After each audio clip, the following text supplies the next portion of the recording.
Hello, sorry for the technical delay. I'm Dr. John Cruz here, and today I'm going to be talking about adult onset ADHD. Does it exist or not? So again, I'll be talking about 15-20 minutes. If you have questions while I'm talking, you can type them in and I'll get to them at the end. This will be posted on Facebook and YouTube afterwards. So to start with, there was a flurry of media attention around 2015 to 2018 when there were 4 big studies published in respected peer-reviewed journals from different parts of the world, one from New Zealand, one from Brazil, 2 from the United Kingdom, suggesting 2 things that seemed very much in opposition to the dogma about ADHD. So they suggested that most kids who had ADHD outgrew it by adulthood, and that most adults who were testing for ADHD seem to never have had it in childhood. So there is the question is, are we identifying a brand new form of ADHD that's suddenly appearing in adulthood? And I will talk about some of the studies and how I would interpret them and others have interpreted them.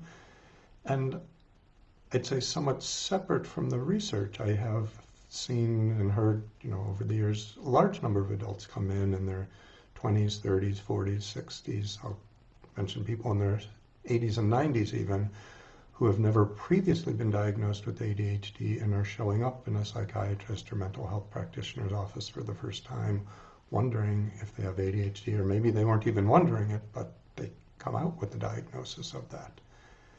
And I think it's important to stress the difference between recognition of ADHD in adulthood versus the sudden onset of ADHD in adulthood. So I'm not going to go into a huge amount of detail with the individual studies, but I will sort of pick apart some of the details. So one big feature, and again, I think this is what we're studying in these studies is radically different from what the colloquial view of adult ADHD is about.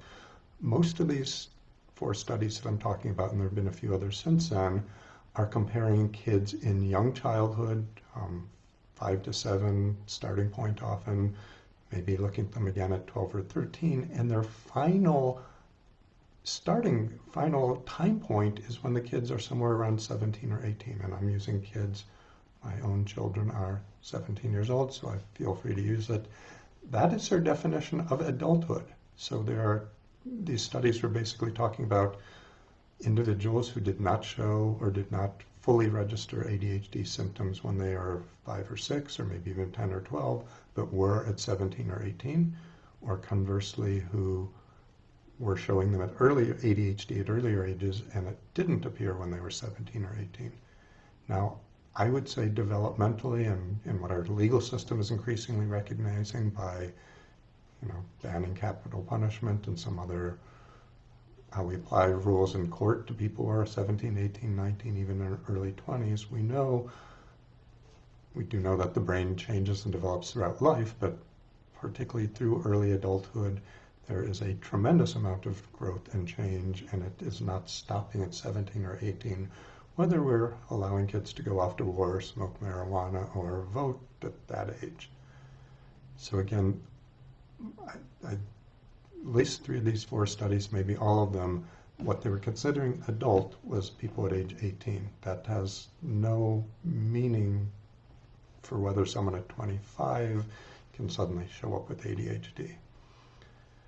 So the other thing is that some of these studies use different methodologies, and one of the things we know dramatically is if you ask parents to evaluate severity or impairment, how severe ADHD symptoms are, the existence of ADHD symptoms, comparing to the kids' assessment at that same point in time of how severe their symptoms were, or retroactively asking them how bad they were, but again, particularly right in that moment.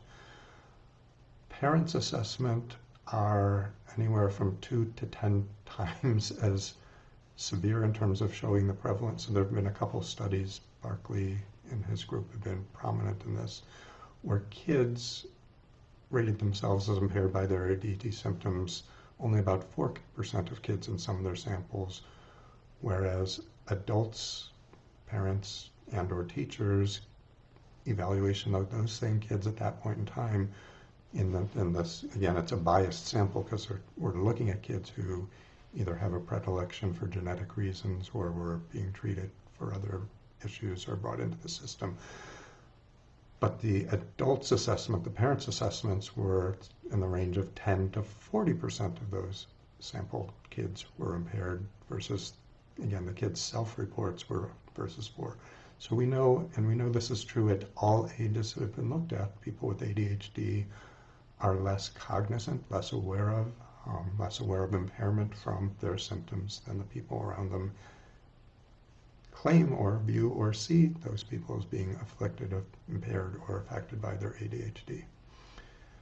Another methodological problem with some of these samples or studies is that most of them used the standard DSM-5. Some of the older ones used older versions criteria for adult ADHD or for ADHD, and those criteria were designed for kids. They have some language that's tried to expand them and make them more applicable or partially applicable to adults as well. But we know that the older you go, that the DSM-5 set of criteria are sort of less informative, less representative, probably capture a smaller percentage of what true impairment from ADHD might be.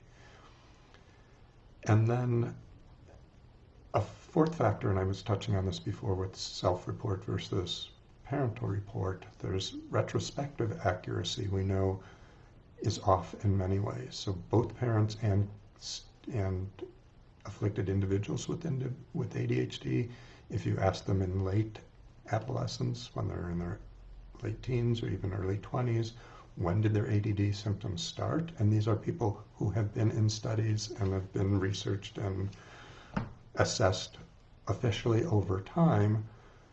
The parental retrospective timing the onset of ADHD symptoms and the kids are often aberrant in these studies by a range of 5 to 7 years.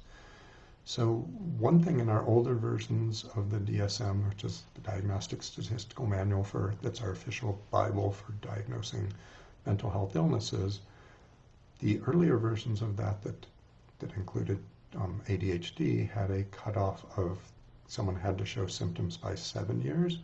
In DSM-5, which came out several years ago now, that was made looser to be, they only had to show symptoms before 12 years, and it was based on, in part, the extensive data showing people were really bad at figuring out when their symptoms started or recalling or reporting accurately, and that to rigidly require that they had demonstrated problems before age 7 was ruled out many kids who almost certainly were showing symptoms then but couldn't document it properly but were before age 12. And whether that age limit makes any sense at all, and part of the studies we're talking about now is a valid question. So my take and several other experts' take on these studies is that rather than viewing people who were having absolutely no ADHD symptoms in early childhood who were either in very late childhood, I would still call it, or young adulthood suddenly showing symptoms, what a finer grade examination of the studies indicates is that, again, ADHD does appear to be a continuous variable in terms of many people have no symptoms of it, but a sizable number of people have some symptoms but don't meet the full criteria. They don't either pervasively show them or are not impaired enough, but are still distractible, still impulsive, still having emotional dysregulation in these ways. So part of what's happening is that people who were sub-syndromal, so they had some symptoms but didn't meet the full criteria, are being categorized in our system saying you have ADHD or you don't. It's a categorical distinction for a condition that exists on a spectrum. So finer analysis or examination shows, I would argue, that the vast majority of people who are showing ADHD symptoms in their late teens and their early 20s who didn't meet full criteria at an earlier age were showing substantial amounts of ADHD symptoms even at those earlier ages. And conversely, kids who are showing substantial ADHD symptoms, they may well fall below diagnostic criteria, again, especially since the diagnostic criteria are poorly written for people in adulthood. But it's actually a small percent. I mean, there may be as many as a third of kids who have robust ADD in childhood do outgrow it, but at least 2/3 continue to show substantial ADHD symptoms, even if from different studies, maybe only a third to a half, or 20 studies range all over the place. But I'd like to break it into thirds. The third of kids outgrow their ADHD completely, a third show less symptomatology, and a third show more. And a big part of what this highlights is that ADHD, any of our mental health and even our physical health issues are always about an interaction between an individual and their environment. And with ADHD, the aspects of the environment that are critical is how supportive, how structured, how helpful it is in terms of navigating your ADHD symptoms versus how demanding, what we are requiring of people. So we often see people showing up for treatment at a few different transition times in life. There are many kids who either get enough support at home, or they're smart enough, or the school standards and grade inflation are enough that they get by during grade school or elementary school or even high school. But then when they're put in a college environment and what they're doing in their non-sitting in classroom times, peer pressure, the effects of the teachers not giving them a pass or third chance or fourth chance to hand in things late. There's many people with ADHD symptoms, again, who may not have met full criteria, who do run into trouble, and their impairment is more blatant when they get to college. So a second big transition point, and there's probably a transition point, well, there definitely is, just from middle school or junior high school to high school, which is, again, the demands go up, the support tends to decrease.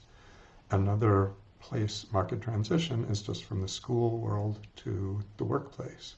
So again, even though increasing numbers of employers are aware of ADHD and may or may not make good faith efforts to provide accommodations, for most individuals and most workplaces and most colleges, encounter that the amount of structure is lower and the amount of demands are higher once you suddenly shift from school to the workplace environment. And particularly relevant to this adult onset ADD concept, a final point, and much less has been written about it, but I've focused on it to some extent because I've seen a host of people, and now that many people are retiring at earlier ages, particularly in the Silicon Valley tech world, who've made their fortunes, there's a big transition in going from a working world to retirement. And here, it's not that the demand has grown higher, although the demand is now you have to structure your time, now you have to figure out what you're going to be doing Monday, Tuesday, Wednesday, Thursday, Friday. Now you have to select which of your hobbies, interests you're going to pursue. So in that sense, the demand is higher, but in terms of external producing reports or data or turning in homework, there's less of that type of demand. And structure has plummeted. So there's, again, nobody telling you what to do for your hours during the day. There's no one with setting benchmarks or checking in. Have you filed the report? Are you showing up at your meetings? Are you remaining current? So support and structure tend to decrease markedly with the transition to retirement, and demands probably have also decreased. But again, that's an age where many people first present with ADHD, even though, again, they probably had symptoms before that. So after that spate of studies came out in the years 2015 to 2018, there were some other studies that went back and tried to more specifically assess some of these young adults, and here they were looking at not just late teens, but even people in their early 20s. And in their much more rigorous studies, and particularly one by Sibley and colleagues, they looked at other, what else might be explaining ADHD symptoms that seem to be presenting in these young adults who were not testing positively for ADHD at younger ages. And again, separate from the ADHD spectrum and whether you might have been subsyndromal, they found that more than 98% of the people with sudden onset adult ADHD, we could actually attribute the ADHD to other disorders, and particularly a big chunk of those were people with substantial sleep disorders. And we know that even a single night of complete sleep deprivation or a week's worth of partial sleep, either restriction or partial deprivation, can impair attention, concentration, increase distractibility, affect impulse control, increase emotional volatility. It looks like a fairly broad spectrum of ADHD symptoms. So if you have a chronic sleep problem, either from something like sleep apnea or from poor habits or work demands, sleep problems themselves can mimic an ADHD pattern. Another large chunk in these studies of people who are having ongoing substance use. So for example, although marijuana use has been increasing rapidly and people have promoted it for helping with depression, helping with sleep, helping with anxiety, some of the measurable things we know about chronic daily marijuana use is that concentration and attention seem to be adversely affected by it.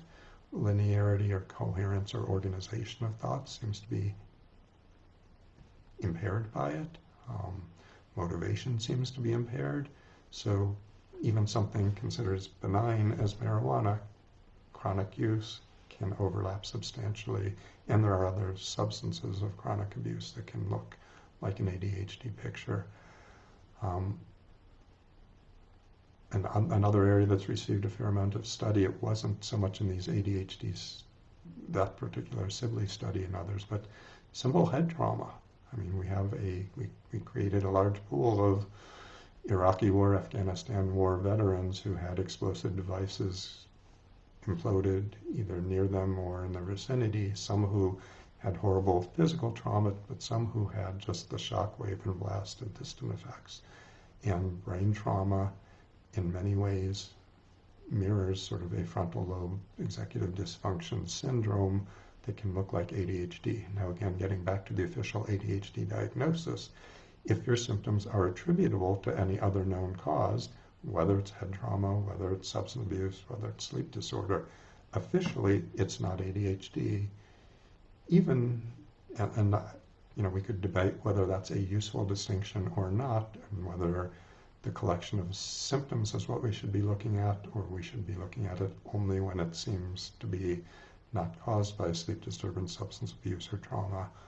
Why I'm not that big a fan of making such a huge distinction is that we have a number of studies, most of them with small numbers of patients, where, particularly with head trauma, some of the sleep studies,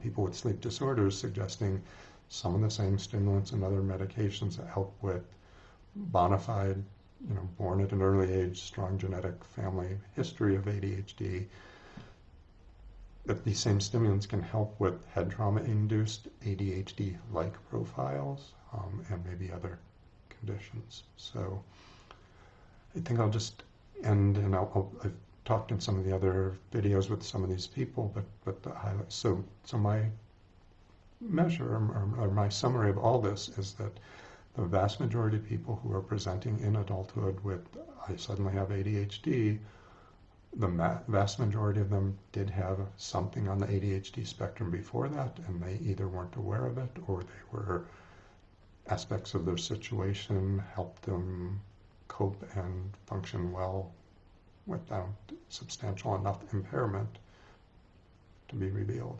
There may really be a small subset of people who suddenly develop ADHD symptoms later in life. Again, head trauma, maybe sleep disturbance, substance abuse can contribute to that, whether there are other, just an unfolding of a neurodevelopmental process later in life that we don't have good hard data on. So one person I've talked about is he was a tech executive. He was a creative, smart guy. He had started he was on his third different company, his startup company in Silicon Valley. The first two were quite successful. He made millions, and he was a much better innovator than a manager, alienated coworkers, co-founders, lost control of his first two companies, was coming into me with the seemingly successful third company, but was worried that he didn't want to replicate the problems that had happened to before. And expressly, he was coming in because he knew he had an explosive temper. That's what he framed the evaluation for. He didn't want his temper to blow up and destroy this third company, or at least his share in the third company.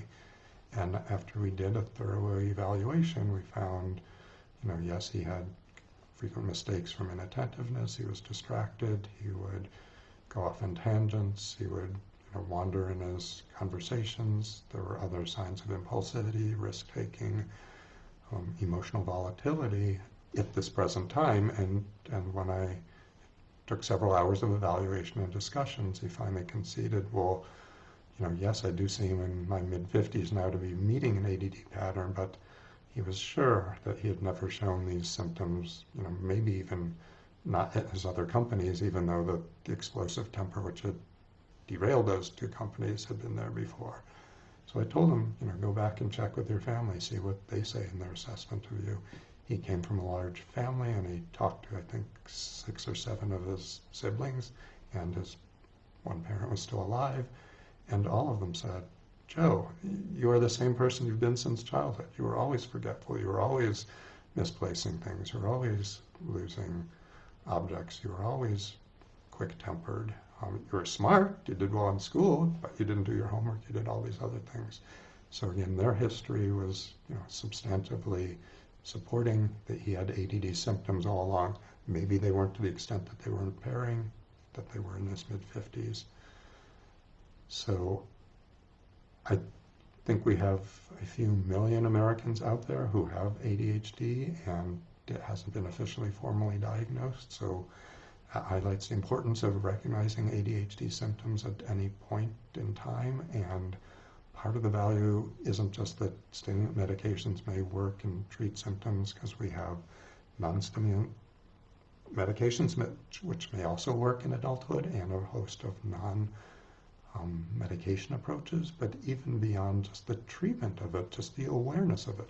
For this executive, and in his words, it was such a relief, because he said, it was such a relief to know that I wasn't just an asshole all these years, that ADHD explained and helped him understand his behavior and helped lead him into ways to deflect and not run into some of the same problems in social situations he had had before. So I am not seeing any questions. I'll draw things out a minute or more in case anyone wants to write a question while I'm talking. Next week's topic is going to be much more sort of clinical, situationally based, and it's how to reveal or discuss your ADHD, specifically in the workplace, but I'll probably expand it also to friends or maybe even family if you've been in the closet with your ADHD. So stay healthy, stay happy, and have a good week. I'll be back next Friday at 11. That's all.